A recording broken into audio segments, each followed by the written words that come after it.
I want to get even. I want to let people know exactly how I feel in the deep of my heart. My back is bent and my face is ugly. Whenever I walk down the street, the mothers hide their children. The old men spit and the young boys and girls throw things at me. Even the Russian priest who raised me and taught me to speak could hardly look at me. And so, in 1881, I snuck away from the little village and made my way to Paris. There I thought the people are more free and I would go unnoticed. But it was not to be. There it was the same. And so one night while I was sitting in my little room, looking out the window across the Seine through the mist to the great cathedral, Notre Dame, I realized what I should do. So early the next morning, before the sun was up, I ran down the street to the little hotel where I was employed taking out the sewage and sweeping the walk. I worked quickly because I had to be gone by mid-morning. In my haste, I tipped over one of the chamber pots. The concierge, a large, red-faced man, kicked me and threatened to terminate my employment. And while I was on my hands and knees cleaning up, I thought to myself, today I will get even with you. Later, I was out in France sweeping the walk. Two lovely young ladies came down the street, dressed in bustles and accompanied by their young gentlemen friends. As they drew near, I quickly stepped aside and covered my face and thought to myself, today I will get even with you too. A carriage rolled by and splashed muddy water on me. And I shouted out, if you only knew what was in store for you.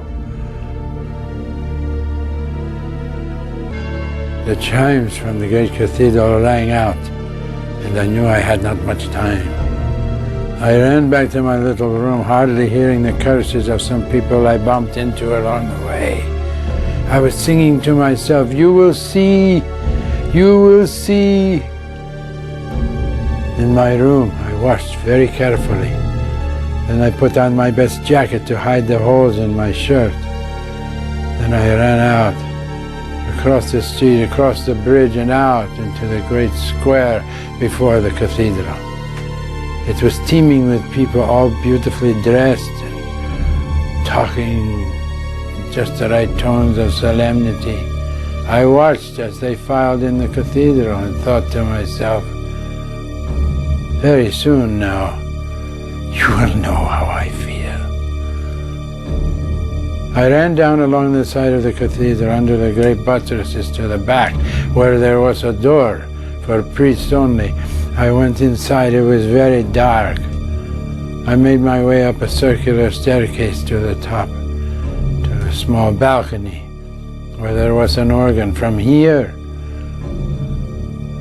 I could look out over the whole congregation. The only sound was of their shuffling feet as they made their ways to their pews. Then it was silent. The priest stepped out.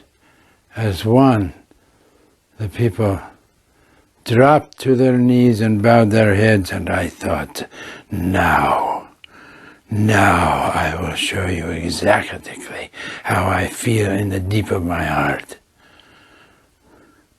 I sat down at the organ, my feet barely touching the pedals, and began to play.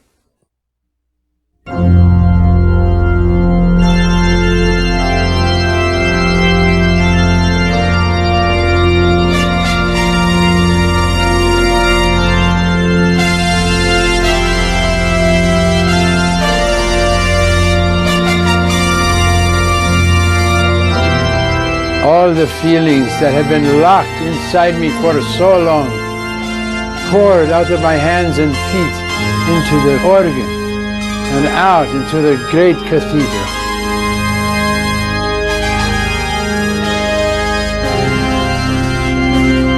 A shaft of sunlight shot through the great stained glass window like a rapier, flooding the floor with rainbows of colors.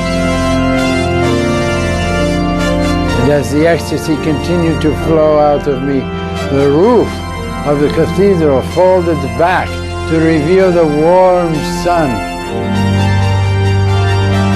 And it shone down upon us, down into every crevice. One by one, the people rose off their knees to gaze into the light. Some of them held out their arms with joy.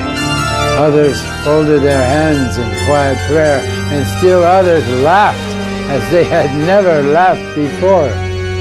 And as I continued to fill the air with music, the sky itself folded back to reveal the great white light of infinity.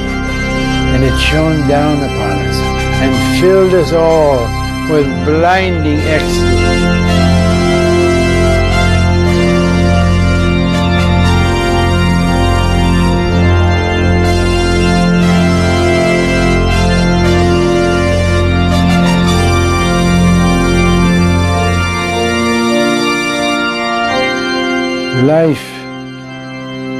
Life has not been easy for me, nor has it changed. And to this day, no one knows who was playing the organ, but I do. And I will die content, knowing that for one great moment I let the people know how I feel.